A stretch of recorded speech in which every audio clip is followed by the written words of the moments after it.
like today's recipe as well as today's video, and if you would like to see more videos like this, then don't forget to leave this video a big thumbs up. Also, by clicking the thumbs up icon.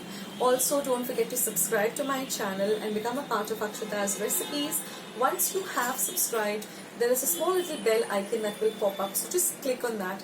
That way, whenever I put up a new recipe or a new video, you get a message for the same.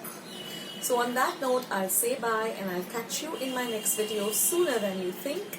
This is Akshata saying bye, take care, stay healthy, stay fit, be kind and loving to one another.